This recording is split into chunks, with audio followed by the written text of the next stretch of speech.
다시 한번 인사드리겠습니다. 저는 지금 현재 의정부교회에 섬기고 있고요.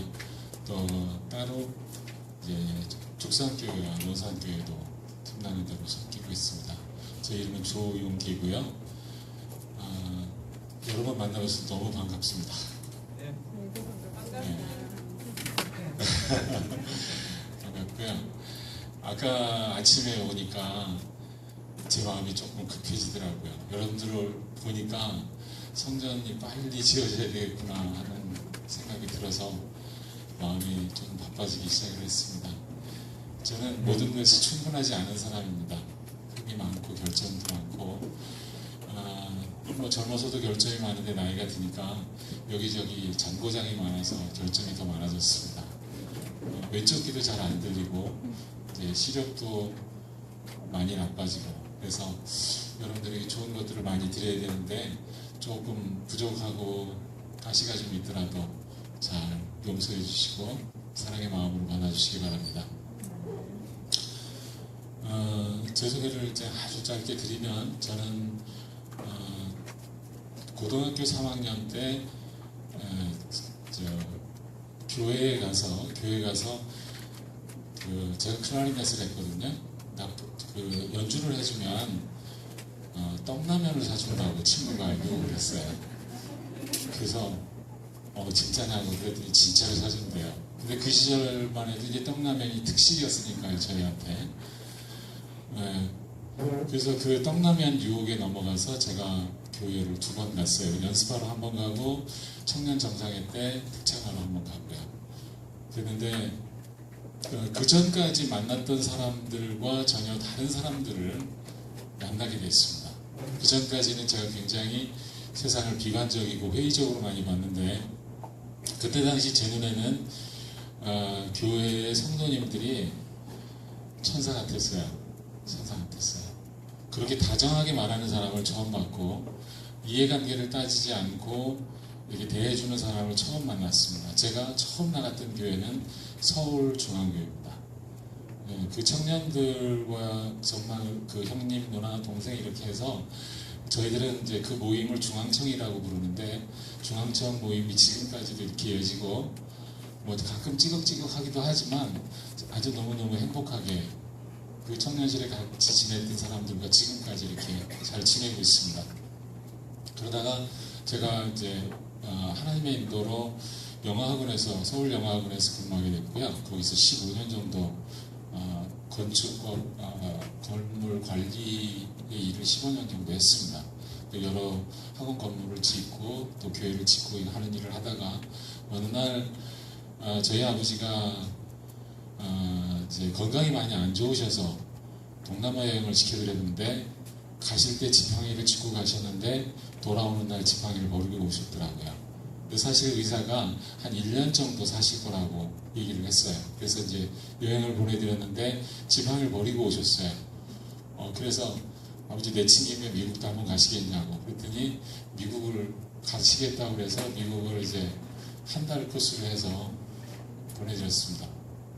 근데 미국을 갔다 오셔서 저보고 몇 하시는 말씀이 미국 가서 살아야 되겠다. 미국 가서 살면 내가 한 7년이나 8년 정도 더 살 것 같은데 어떻게 할래 그러시는 거예요. 그래서 집사람한테 얘기를 했더니 집사람이 마치 미국 가기를 굉장히 고대했던 것처럼 굉장히 고대했던 여자처럼 이야기를 하는 거예요. 그래서 한 사람도 반대하는 사람이 없어서 미국을 가서 정말 아버지가 8년을 사시다가 더 사시고 돌아가셨어요. 그래서 제가 굉장히 감사하고 또 저희 아이들이 건강이 좋지 않았는데 가서 또 아주 건강해졌고 그래서 아주 정말 잘 살고 있었는데 제 마음 가운데 한쪽에 심장 쪽이 늘 허전한 마음이 있었어요. 이게 뭐냐면 한국에 있을 때는 교회를 계속 지었거든요. 학원을 하나 지을 때마다 뭐가 생겨요? 교회가 생겼어요. 제가 한상호 목사님을 모시고 일을 했는데 그분이 굉장히 열정적으로 일을 하시는 분이라서 그분 밑에서 많은 걸 배우고 신앙도 배우고 그러면서 또 교회를 짓는 기쁨이 있었어요. 근데 가서 16, 17년 동안 미국에서 살면서 다시 거기 가서 이제 종합건설 회사를 조그맣게 만들고 건축 일을 17년 동안 했습니다. 짧은 영어로 열심히 치열하게 살았습니다. 근데 그런 중에 이제 병원도 만들어주고 뭐 치과병원도 만들어주고 집도 고쳐주고 집도 지어주고 하는 일을 했지만 제 마음 가운데 이게 채워지지 않는 부분이 있었어요. 그러다가 이제 은퇴를 해야 되겠구나 하는 이제 시기가 돼서 제가 기도하기 시작했습니다. 교회에 짓는 일을 좀 하게 해달라고. 왜냐하면 제가 16년 동안 미국에 사는 동안 사실 교회 건축이 제 옆에서 이루어지는데 한 번도 제게 그런 은혜가 없더라고요. 그래서 교회를 짓게 해달라고 2년 동안 땡깡처럼 기도를 했습니다. 근데 첫 번째 들어온 건 장로교회에서 들어왔어요. 그래서 장로교회 건물을 그 리노베이션 하는 일을 이렇게 하나 하고, 그리고 나서 남파교회를 이제 재건축을 도와드리게 됐습니다. 그래서 재건축을 도와드리고 나서 덴버교회에 가서 건축을 하기로 했었는데, 제가 그 남파교회 공사가 마칠 때쯤에 어떤 젊은 목사님이 와서 세미나를 한다는 이야기를 들었어요. 그게 이제 청년 세미나, 청년과 청소년들의 교육에 관한 세미나를 한다는 이야기를 듣고 제가 쫓아갔습니다. 자동차를 8시간을 타고 LA 쪽으로 달려갔습니다. 가서 2번을 들었는데 제가 홀딱 넘어갔습니다. 그래서 우리 집사람에게 이제 내가 드디어 한국을 가야 되겠다 이렇게 얘기를 했습니다. 그랬더니 저희 집사람이 이번에도 또 마찬가지로 굉장히 많이 한국을 가고 싶어 했던 여자처럼 그렇게 해주더라고요. 그래서 2달 만에 정리를 했습니다. 미국은 뭐든지 다 느려요. 뭘 셋업하는 것도 느리고 정리하는 것도 느린데 2달 동안 이제 미국 생활을 정리했다는 건 사실 빛의 속도로 정리를 한 겁니다. 대부분의 것들을 팔거나 도네이션 하거나 이렇게 집어던지고 와야지 2달 안에 정리를 하고 왔어요. 그래서 저는 이제 죽상교회에 와서 아이들 가르치는 일 좀 하고 싶었습니다. 저는 청년 시절부터 어떤 꿈을 가지고 있었냐면 교회의 미래는 청소년 사회에 열려있다, 그런 확신을 가지고 살았습니다. 그래서 제가 있는 교회마다 청소년과 청장년까지를 포함한 그 세대를 잘 양육하고 훈련하는 일을 멈추면 교회는 망한다. 근데 제가 천안교회 오니까 절반이 우리 젊은 분들이 절반이 넘는 것 같아요. 대충 봐도요. 굉장히 좋은 교회라고 생각합니다. 근데 아직 그 청년들과 청장년들이 마음껏 신앙을 풀어갈 수 있는 공간이 없다는 게 딱 들어오는 순간에 느껴져서 어떻게든지 여기 이 선거교회가 빨리 성전 건축을 하고 정말 더 앞으로 더욱 전진하는 교회가 되었으면 좋겠구나 하는 그런 소망을 갖게 됐습니다. 그리고 그 일에 저를 끼워해 주셔서 다시 한번 감사드립니다. 그래서 제가 열심히 교회를 튼튼하고 또 아름다운 성전이 되도록 노력하겠습니다. 그리고 여러분들이 정말 그곳에서 젊은이들을 많이 키워내는 아름다운 교회가 돼서 정말 행복한 교회가 되기를 다시 한번 소망하고 기원합니다. 제가 살면서 이제 어려운 순간들이 누구에게나 다 있잖아요. 그죠? 그럴 때 많이 불렀던 찬송입니다. 제가 먼저 찬송을 올리고 말씀을 이어가도록 하겠습니다.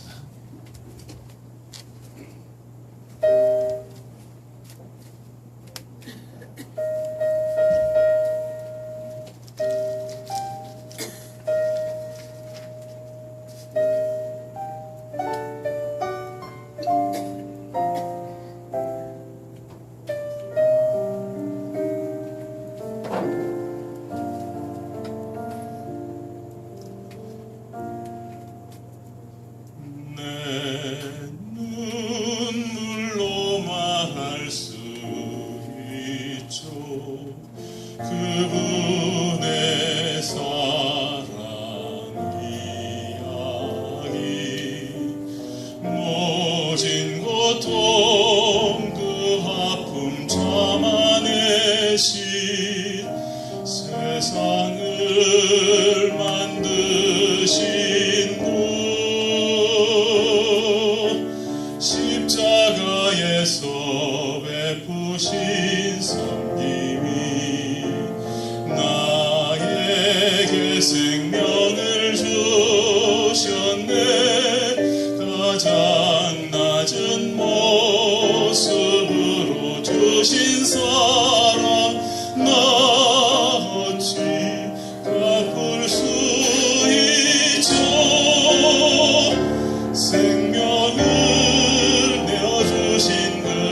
살리려고 지신 십자가 그 섬김 그의 희생이 나 이제 주를 위해 살래요 내 생명 아낌없이 드릴 수 있죠 영원한 생명의 십자가 나 그 길을 가리 십자가의 섬김을 목숨 다해 말할 수 있는 것 나를 위해 지셨음을 내 눈물이 말하죠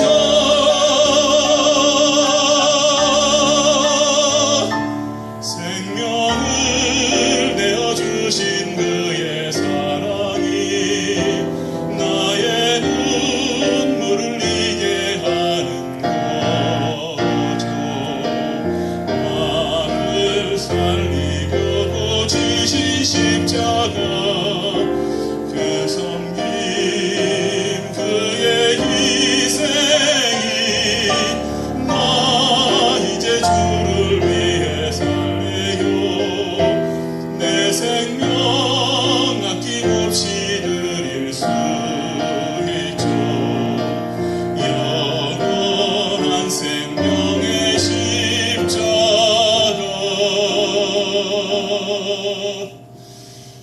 나 그 길을 가리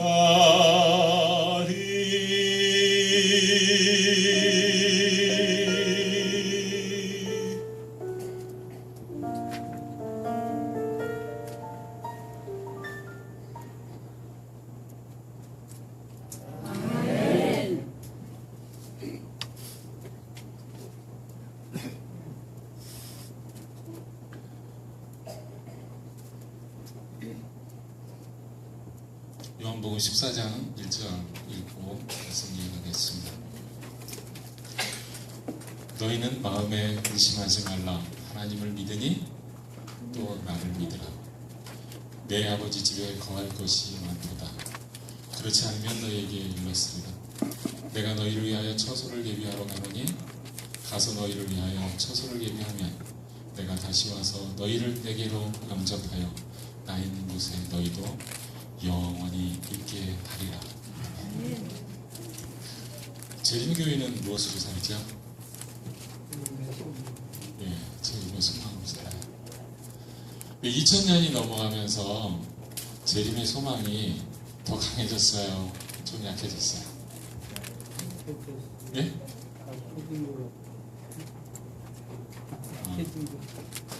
약해졌다는 아니고 약해진 것 같아요. 제가 개인적으로 박성환 목사님과 좀 교분이 있는데 그 박성환 목사님이 2000년이 되기 직전에 그런 이야기를 하시더라고요. 2000년이 넘어가면 아마 우리 재림교인들의 신앙이 많이 힘들어질 거다, 그런 이야기를 했었습니다. 제가 이제 미국에서 생활을 하면서 보니까 저희 교회뿐만이 아니고 대부분의 기독교회가 굉장히 점점 어려운 쪽으로 가고 있어요. 그래서 저희 교회에도 목회자가 이제 없어지기 시작해요. 한국 교회는 신학과를 졸업해도 일자리가 있어요, 없어요? 잘 모르세요? 목회를 신학 공부를 하고 목회를 가고 싶은데 젊은 신학도들이 졸업을 하고 가서 목회를 하셔야 되는데 일할 교회가 없어요. 심각한 일이죠. 제가 그리고 이제 여러분들 젊은 분들은 동영상을 보면 알겠지만 영국에는 3,000개 넘는 대형 교회만 3,000개가 넘는 교회가 문을 닫았어요. 문을 닫아서 그 교회 건물이 뭐가 되는지 아세요? 술집, 쇼핑센터. 그런데 유흥업소로 변하고 있어요. 제가 걱정하는 것은 이런 거죠. 지금 정말 신앙을 열심히 하던 지금 작년 세대가 가시겠죠. 저도 갈 것이고 언젠간 갈 거 아니에요. 예수님께서 속히 오시지 않으면 대부분 아마 30년 후에는 이 자리에 안 계실 분들이 많을 거예요. 그 후에 젊은 세대들이 지금 현재 있는 교회당이라도 건사하고 신앙을 유지할 수 있을지 이런 걱정 안 해보셨죠? 그런 걱정하기에 여러분들 삶이 너무 바쁘신가요? 내 아들의 아들이, 손자들이 갈 교회가 없어진다면 여러분들의 마음은 행복하신가요? 불행하신가요? 네? 불행하죠. 근데 이 일을 위해서 농사를 짓는 사람은 많지 않아요. 다 걱정합니다. 제가 작년 장로 수양회 갔더니 어느 목사님이 그렇게 설교를 하시더라고요. 큰일 났다. 그래서 제가 귀를 쫑긋 떼고 들었어요. 마지막에 결론이 뭘까?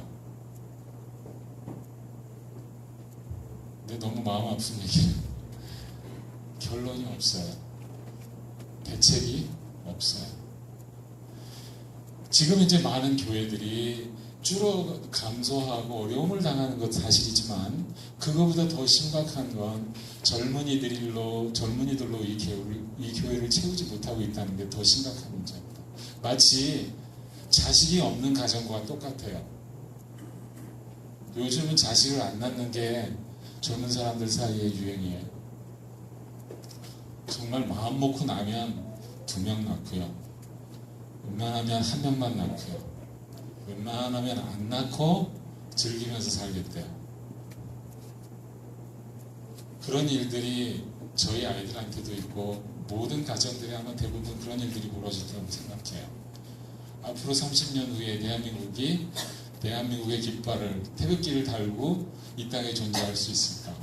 재림교회가 30년 후에 존속할 수 있을까? 예수님께서 그 전에 와주시면 다행이겠지만 예수님께서 혹 더디 오시면 어떻게 할 건가? 실제로 그런 일이 미국에서는 루터교회를 위시해서 정말 많은 교회들이 교회를 팔고 있어요. 팔기 시작했어요. 제가 시애틀 교회에 있었는데 시애틀 교회에서 그 건물을 정말 아름답게 지어진 성전을 125만 불짜리를 90만 불에 했어요.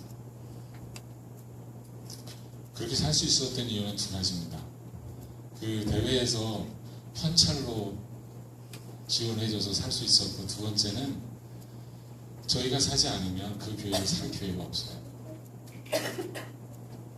그러니까 저희 교회뿐만이 아니라 많은 교회가 그리스도인으로서의 정체성을 잃어가고 있고 아이들에게 그리스도인의 삶을 이어주고 전달하는 데 실패하고 있다는 얘기예요.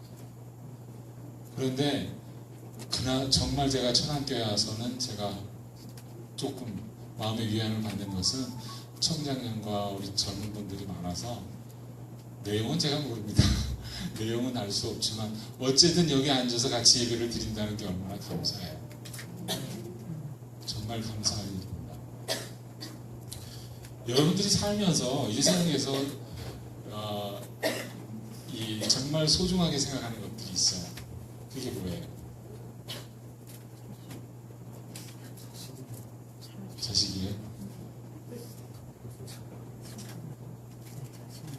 옛날에 솔로몬이 제일 소중한 보물 3가지를 가져와라 그랬더니 어떤 사람이 3가지 보물을 이야기했어요. 그게 뭔지 아세요?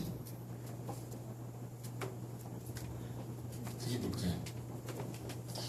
그 솔로몬 왕에게 그 신하가 아주 그 이야기를 하고 큰 상을 받았는데 그것이 3가지 선물 중에 하나가 황금이고 2번째가 소금이고 3번째가 지금이다. 그런데 우리 이제 집사님들과 장로님들께 물어보겠습니다. 여러분들에게 3가지 보물은 뭐예요? 3가지 보물. 내가 가장 소중하게 생각하는 3가지가 뭐예요? 네. 이럴 때는 이제 무슨 답을 드려도 틀릴 가능성이 많으니까 답을 안 하고 싶죠? 네. 틀려도 괜찮죠? 네? 장로님. 건강과요. 건강, 마음과 마음, 신념. 신념이 뭐예요? 그 마음과 신념. 마음을 표현하는 거. 표현을 해야지. 네. 여자들에게 세 가지 보물은 뭐예요? 가족? 아유, 현모양처시네. 여자들에게 세 가지 보물은요? 좀 인간적인 모습으로 좀 내려와서 얘기해볼까요? 그러면 저 밑으로 내려와서 너무 위에 계신 것 같아요. 오늘은 정말 평상시와 같이 목사님의 아름다운 말씀을 듣는 날이 아니라 조용기라는 사람을 데리고 오셔서 여러분들이 보리밥 먹는 날이에요. 편안하게 내려놓고 얘기하세요. 여러분들이 가정에서 제일 소중하게 생각하는 게 뭐예요? 화장품요. 예? 화장품. 화장품? 네? 뭐요? 아, 돈이요? 아마 그런 말 거죠. 아, 드라마요? 네. 저희 집사람이라고 저는 절대로 얘기는 못하는데요. 저보다 송중기를 더 좋아할 때가 많아요. 그랬잖아요. 무슨 후회가 나오는 이유를 저의 딸과 저희 아내가 송중기를 사랑하기 시작하더라고요. 다행히도 그게 끝나서 참 더 다행이라고 생각해요. 여자들이 대체로 중요하게 생각하는 게 세 가지 있는데, 현금. 틀리면 틀리다고 얘기해 주세요. 현금. 그 다음에 지금. 그 다음에 입금. 그래야 안 그래요? 현금이 지금 바로 내 통장에 입금되는 게 제일 좋잖아요. 그죠? 근데 여자만 그러겠어요. 남자도 그렇죠. 현실을 살면서 가장 중요한 게 재정이잖아요. 여러분들이 살면서 정말 부자가 되고 싶잖아요. 그죠? 부자가 되고 싶죠? 나는 지금 부자다 생각하시는 분. 아직도 나는 배가 고프다. 아직도 나는 돈을 좀 더 벌어야 된다. 손 들어보세요. 네. 안 들어도 여러분들 마음은 이만치 올라온 거 제가 다 알고 있어요. 세상에서 부자가 되는 법과 예수님께서 말씀하신 부자가 되는 법이 조금 달라요. 자, 세상에서 부자가 되는 법은 뭐예요? 자, 제가 예를 들어서 이제 회사를 운영을 해서 어떤 제품을 만들어요. 어떤 제품을 만들 때에 돈을 많이 버는 방법이 몇 가지 있는데, 물건을 많이 만들어서 싸게 많이 파는 방법이 있어요. 그죠? 그걸 뭐라 그래요? 판매담이에요. 그거보다 조금 품격 있게 돈을 싹 긁는 방법이 있어요. 뭔지 아세요? 어떤 물건을 한정 판매하는 거예요. 한정 판매. 무슨 말인지 아시죠? 자, 사람들이 좋아할 만한 물건들을 어떻게 팔아요? 조금 만들어요. 조금 만들어서 사람들이 갖고 싶어서 미치도록 만들고 그 물건을 많이 가지도록 해놓고서 어느 순간 확 풀어버리죠. 그죠? 허니버터인가? 뭐 그런 과자 있었죠. 그게 그렇게 해서 시작했어요. 가게마다가 2봉다리, 5봉다리, 10봉다리씩 막 뿌려요. 그걸 몇 개월을 뿌렸어요. 사람들이 한 개 먹어보고 맛있네? 근데 찾으니까 없어요. 다른 가게 막 뒤져보는데 거기 가게가 5개밖에 없어요. 가서 다 이렇게 싹쓸이 해갖고 와요. 그 다음에 보니까 또 없어요. 한동안 안 나와요. 그래서 조금 있다가 한 10개 들어왔어요. 10개 가서 싹쓸이 해갖고 왔어요. 이 세상에서 돈을 버는 방법은 귀한 것을 적게 만드는 거예요. 근데 하나님의 방법은 좀 달라요. 여러분들이 음식을 안 먹으면 얼마나 버틸 수 있어요? 네? 음식을 안 먹으면 얼마나 버틸 수 있어요? 길어야 40분. 자, 빨리빨리 질문 나갈게요. 자, 여러분들이 물을 안 먹으면 얼마나 버틸 수 있어요? 일주일이요. 자, 여러분들이 숨을 못 쉬면 얼마나 버틸 수 있어요? 네? 4분이나 버텨요? 저 폐활량이 꽤 큰데도 2분 50초 버티기 힘들잖아요. 그죠? 대부분 1분 넘기면 숨 넘어가는 소리가 들려요. 근데 가장 여러분들한테 흔한 게 뭐예요? 여러분들한테 공기예요. 공기를 돈 주고 아직까지는 많이 안 사 먹어요. 아주 드물게 사 먹는 분이 있기는 하지만 대부분 공기는 거의 공짜예요. 근데 요즘 조금 이제 사 먹기 시작하는 거 있어요. 봉이 김선달이 요즘에 등장해서 뭐 사 먹기 시작해요? 물 사 먹기 시작해요. 물은 공기보다 덜 중요하지만 덜 중요하니까 그거보다 어때요? 가장 흔한 게 뭐예요? 공기예요. 그거보다 덜 흔한 게 공기예요. 그거보다 덜 흔한 게 뭐예요? 먹을 거예요. 하나님의 방법은 가장 중요한 것을 가장 많이 만들어 놓으세요. 자, 세상의 방법과 하나님의 방법이 다르다고 했는데, 자, 여러분들이 부자가 되는 방법이 있어요. 자, 그게 뭘까요? 잘 모르시겠어요? 자, 그냥 여러분들이 현재 부자가 되는 방법은 뭐예요? 어려워요, 질문이? 열심히 많이 벌면 되잖아요. 그죠? 많이 벌면 돼요. 자, 많이 벌어서 어떻게 해요? 은행에다 적금하고, 또 은행에다 다 적금하기가 좀 세금이 부담스러우면 집에 항아리 땅 파서 묻어놓고, 항아리 수액을 묻어놓고, 또 장판 밑에도 깔아놓고, 다 숨기잖아요. 차곡차곡 쌓아요. 이 세상에서 부자가 되는 방법이에요. 주님께서 여러분들에게 부자가 되는 방법을 한 가지 말씀하셨는데, 여러분들이 가지고 있는 재물과 여러분들이 가지고 있는 달란트와 여러분들이 행하는 모든 것들이 주인이 누군가를 아시는 게 여러분들이 부자가 됩니다. 주인이 누군가. 여러분들이 가지고 있는 것들이 주인이 누구예요? 네? 네? 좀 크게 좀 얘기하세요. 어디 아침도 못 드시고 오셨어요? 네? 하나님의 주인이에요? 자, 그러면 여러분들이 예를 들어서 이번 달에 좀 세게 나갈게요. 1,000만 원을 벌었어요. 자, 1,000만 원 누구 거예요? 하나님 거예요? 집사님 정말? 내 건데 하나님 거예요? 그런 게 어디 있어요? 내 거면 내 거고 하나님 거면 하나님 아니죠. 거예요. 하나님 네? 벌었으니까 하나님 거죠. 그래도 내 거예요? 그러면 주님께서 오늘 오셔서 그 돈 좀 나오고 그러면 어떡하실까요? 드려야죠. 다 드릴 거예요? 아이고, 집사님 믿음 있으시네. 박수 한번 쳐주세요. 우리 집사님은 그 말 하신 거 있다가 후회하실지도 몰라요. 제 얘기 끝날 때. 저도 신앙생활을 30여 년 하면서 11조를 드렸을까요? 안 드렸을까요? 드렸죠. 네. 그러니까 아직까지 장로라고 부르겠죠. 10조도 못 드렸으면 장로라고 안 불렀겠죠. 11조 열심히 드리고 살았습니다. 어느 날 제가 이제 주님과 함께 주님의 일을 하면서 살아야 되겠다고 생각을 했습니다. 젊은 시절에 저는 선교사를 가고 싶어 했어요. 선교사를 그냥 가고 싶어 했는데 이제 이 딸린 식구가 많았습니다.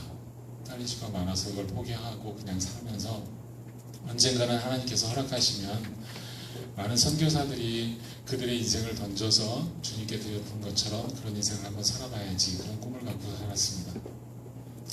그러다가 이제 점점 나이가 들면서 뭘 준비하기 시작을 했냐면 내 은퇴하고 나면 어떻게 살 것인가에 대해서 준비를 하기 시작을 했어요. 자, 점점 돈을 모으고 또 건물도 사고 이제 그런 일을 다른 사람과 똑같이 그렇게 하면서 나는 열심히 하나님의 백성으로서 영광 돌리면서 살고 있어 이런 믿음 속에서 살았습니다. 근데 어느 날 싹 없어졌어요. 아주 싹 없어졌어요. 빚만 한 1,000만 원 정도 남더라고요. 근데 제가 살면서 한 번도 제가 돈이 떨어져 본 적이 없었어요. 늘 돈이 어디엔가 있었어요. 이렇게 있었어요. 그리고 제가 돈이 없어질만 하면 하나님께서 늘 채워주셨어요. 그 얘기를 하면 시간이 너무 길어지니까. 근데 어느 순간 아주 깨끗이 쓰러나셨어요. 자, 제가 뭘 할 수 있죠?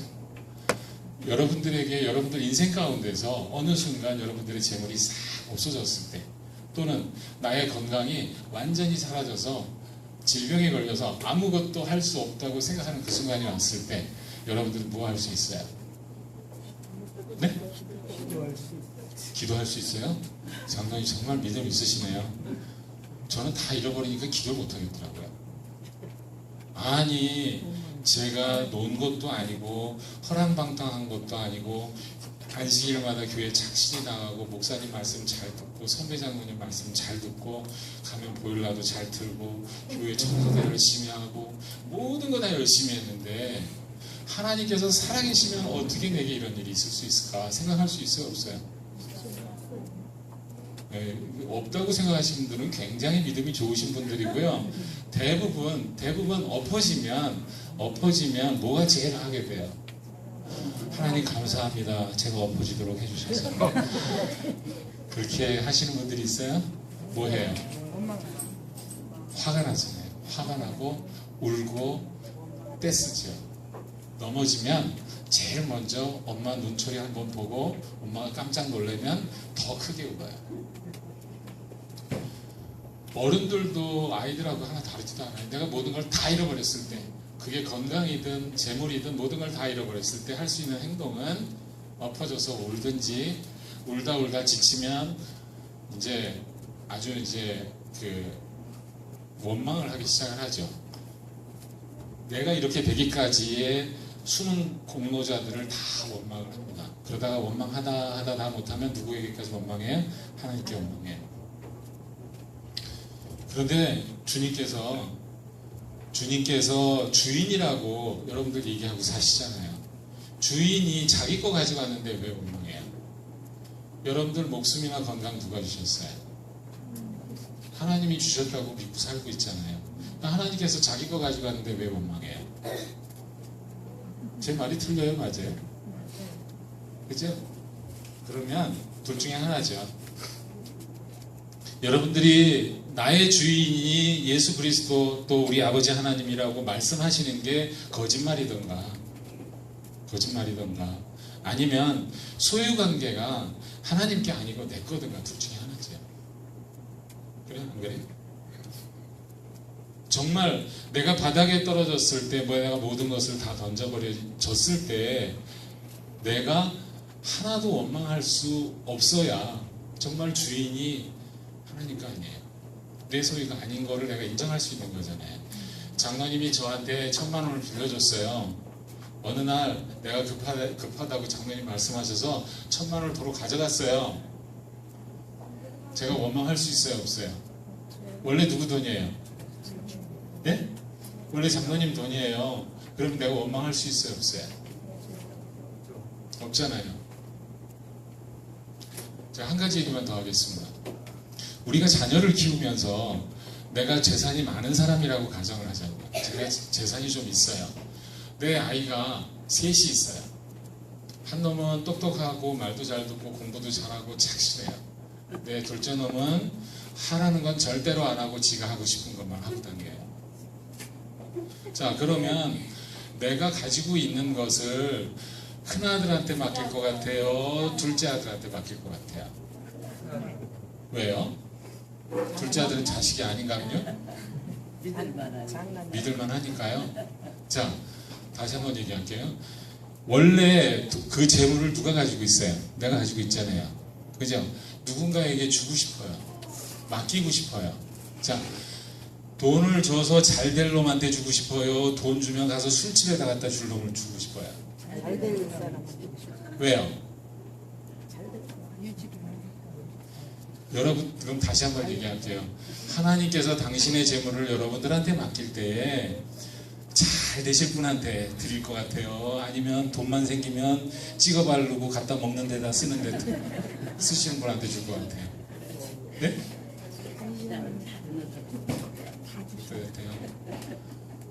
그럼 이제 답이 나왔잖아요. 여러분들이 부자가 되는 방법은 사실은 여러분들이 많이 버는 게 부자가 되는 법이 아니에요. 한번 여러 살아보셨으니까 알지만 많이 벌어본들 뭐예요? 구멍이 생기면 어떻게 돼요? 돈이 다 새요. 저희 형제가 4형제인데 어떤 형제는 돈을 많이 벌어요. 의사 선생님이거든요. 월급도 되게 많고요. 돈 많이 벌어요. 그런데 월말이 되면 돈이 없어요. 왜? 돈 나는 데가 많거든요. 또 한 형제는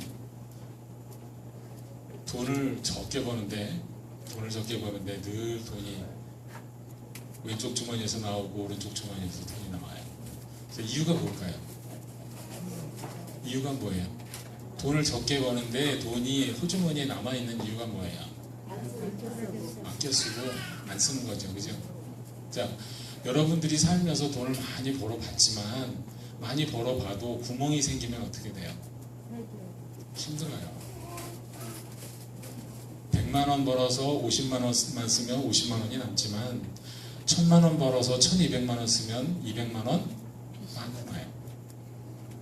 자, 하나님의 백성들이 살아가는 방법은 돈을 많이 버는 데 있는 게 아니라 돈을 바르게 벌고 바르게 쓰는 거예요. 자, 사람들이 돈을 많이 버는 방법이 다르고 하나님의 백성들이 돈을 버는 방법이 다르거니와 또 한 가지는 여러분들의 재물을 어떻게 사용하느냐는 여러분들이 부자가 되느냐 되지 않느냐를 결정하는 거예요. 저를 예를 들어 드릴게요. 제가 30여 년 동안 열심히 가족들을 위해서 돈을 벌었어요. 제가 처음부터 끝까지 쭉 건축을 했으니까 건축을 하면서 그렇게 가난하지 살지 않을 만큼 벌었어요. 그런데 늘 쫓겼어요. 늘 쫓겨요. 늘 돈 쓸 데가 많고 늘 바빠요. 제가 모든 걸 다 정리를 하고 다 던졌습니다. 아파트교회 가서 6만 불을 받아서 6천만 원을 받아서 6천만 원어치 영수증을 드렸어요. 자, 그게 무슨 뜻인지 아시죠? 사업하시는 분들은 내가 6천만 원을 받아서 6천만 원 영수증을 그대로 갖다 드렸어요. 그게 무슨 뜻인지 알 거예요. 일을 하시는 분들은. 그랬더니 교회가 장로님 너무 열심히 해주셔서 고맙습니다. 근데 그 다음에 9만 불을 또 주시는 거예요. 그러니까 9천만 원을 줬어요. 쉽게 얘기를 해도 9천만 원을 주고서는 또 저한테 일을 부탁을 하더라고요. 근데 이제 일을 이만큼 하기를 계획을 했으면 저는 일을 이만큼 해드리는 거예요. 더 많이 해드리는 거죠. 그러니까 그 돈을 가지고 그 돈을 다 쓸 때까지 일을 해드리는 거예요. 15만 원 불어치를 일을 해드렸어요. 그리고서 가방을 정리하고 시애틀 집으로 돌아가려고 준비를 하고 있는데 교회 재직들이 저를 좀 붙잡았어요. 잠깐만 기다리시라고. 장로님이 그냥 가시면 우리가 굉장히 잘못하는 사람들이 되니까 장로님 좀 가시지 말고 기다리라고 그래서 기다렸더니 그분들이 3만 불을 주시더라고요. 제가 2년 동안 일을 했습니다. 교회 수리공사를 하고. 근데 그 후에 제가 이제 3만 불을 가지고 이제 너무 감사합니다. 그러고 왔죠. 주니까 받아야지 어떻게 해요, 그죠? 이제 하다 가지고 오면서 집을 왔는데 저희가 집에 도착하기 한 서너 시간 전에 도둑님이 오셔가지고 집안에 있는 모든 가재 도구와 제가 이게 좋아하던 악기들 있었어요. 클라리넷, 색소폰, 전자기타, 기타, 키보드 이런 것들이 좀 많이 있었는데 그런 물건들을 싹 쓸어서 청소를 하고 가져갔어요. 자, 제가 이제 정말 소중하게 생각한 수십 년 동안 소중하게 쓰던 물건들을 깨끗이 쓸어갔어요. 도둑님이. 자, 여러분들 그때 기뻐하고 찬송할 수 있을 것 같아? 기쁜 일이야? 무슨 일이야? 슬픈 일이지? 이렇게 그냥 어이가 없어서 턱이 다물어지지를 않는 거예요. 그리고 이제 그 중에 어떤 물건들은 도둑이 가져가지 않고 그냥 바닥에다가 쓸어버린 거예요. 속에 돈 들었나 해가지고 중요한 걸 까서 뒤집고 해가지고 쏟아놨어요. 30년 동안 지휘하면서 모았던 악보들이 거기 다 쏟아져 있더라고요. 또 제가 아끼던 물건들인데 어떤 물건들은 도둑들은 가치가 없다고 생각해서 안 가져가서 속에 쌓였어요. 그 순간에 제가 깨달은 게 있어요. 제가 도둑놈도 가져가지 않는 물건을 30년을 끼고 살았어요. 제가 똑똑해요, 멍청해요? 아니, 다시 한번 못 알아들으시는 것 같은데 도둑님도 안 가지고 가는 물건을 내가 30년을 애지중지하고 살았다고요. 제가 똑똑해요, 멍청해요? 여러분들은 어떤 것 같아요? 제가 모르지만 여러분 집에 가서 제가 한번 조사를 해보면 도둑도 가져가지 않은 물건들을 쫙 끼고 살아요. 그죠? 우리 인생의 삶 속에서 정말 버려야 될 것들을 그렇게 끼고 살아요. 정말 누가 그거 가져가면 화를 내기까지도 하고 욕하고 원망하기도 하면서 도둑도 가져가지 않고 거지도 가져가지 않을 물건들을 내가 30년, 40년, 50년, 60년 동안 끼고 산다는 거예요. 그러면 뭐가 중요한 거고 뭐가 중요한 건지, 중요하지 않은 건지를 생각하고 살았다는 거예요. 생각하지 않고 산다는 거예요. 생각 안 하고 사는 거예요. 우리가 굉장히 똑똑하다고 생각하지만, 제가 그렇다는 얘기예요. 여러분들이 그런 게 아니고, 똑똑하다고 나 자신을 확신하고 살지만 뭐가 중요한지도 모르고 사는 거예요. 숨 넘어갈 때 후회해봤자 소용없어요. 버릴 물건 지금 다 버리세요. 정말 버리지 말아야 할 것 정말 가슴에 품고 꼭 간직하면서 사시라는 거예요. 그런데요, 우리 하나님은 이렇게 역전의 하나님이잖아요. 역전의 하나님 아세요? 우리가 바닥에 떨어졌을 때 언제 한번 우리 아버지가 우리 하나님 아버지가 우리를 바닥에다 쳐박은 적 있어요? 사실은 그거 아니에요. 내 욕심과 내 야망과 내가 가지고 있는 인간적인 욕망들이 나 자신을 구석에다 쳐박아요. 그런데 우리 주님께서 그걸 이렇게 반전시켜 주셔요. 그 후에 보험회사에서 연락이 왔어요. 연락이 와서 미국은 이게 그 하우스 보험이 잘 돼 있어요. 인슈런스가 잘 돼 있어서 이게 무슨 일이 생기면 계산을 잘 해줘요. 근데 한국에 와서 보험을 받으려고 한번 청구를 해봤더니 돈을 가져갈 때 귀신같이 가져가는데 안 줄 때 되게 안 주더라고요. 근데 미국 보험회사는 잘 주는 편이에요. 한국 보험회사보다. 근데 제가 그 대충 이렇게 계산을 해봤는데 도둑 맞은 물건이 계산해도 한 1,000만 원이 될까? 제가 시장 가서 좋은 값으로 팔아도 아마 1,000만 원 받기가 좀 어려울 것 같아요. 근데 보험회사에서 한 2,500만 원 나왔어요. 제가 장사를 잘한 거예요, 못한 거예요.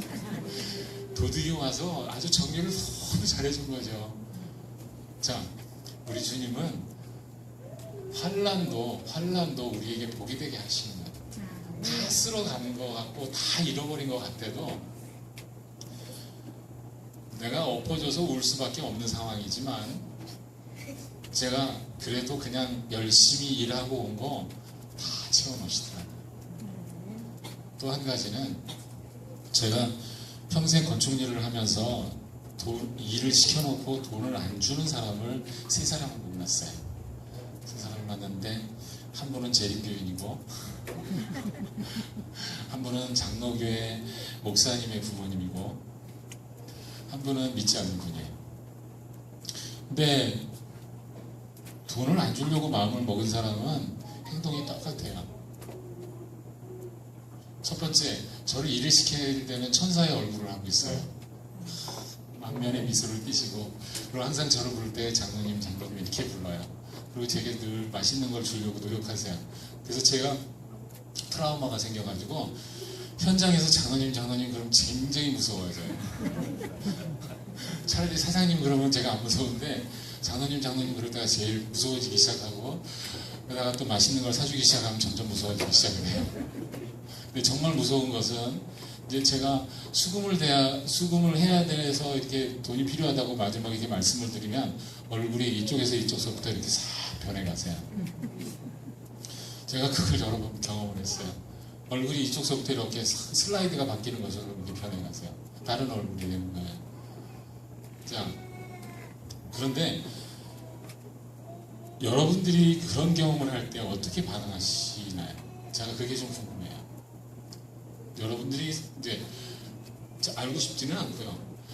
근데 이제 제 경험 속에서는 그런 일들을 처음 겪었을 때는 너무 화가 나더라고요. 너무 억울하더라고요. 근데 제가 성경을 읽다가 어떤 참 특이한 장면을 봤어요. 야곱과 아브라함은 삶의 반응이 다른 사람들이에요. 야곱의 아들들은 자기 누이 동생이 나쁜 일을 당했어요. 어떻게 했어요? 그 동네에 가서 아주 싹 청소해버렸어요. 다 죽여버렸어요. 보통 여러분들은 모세의 율법이 굉장히 잔인하다고 생각을 해요. 눈을 빼면 눈에 상해를 입히면 눈을 빼고 뭐 눈에는 눈, 이에는 이 그러잖아요. 이빨 한 개 빠지면 상대방 이빨 하나 빼고 되게 잔인해 보이죠?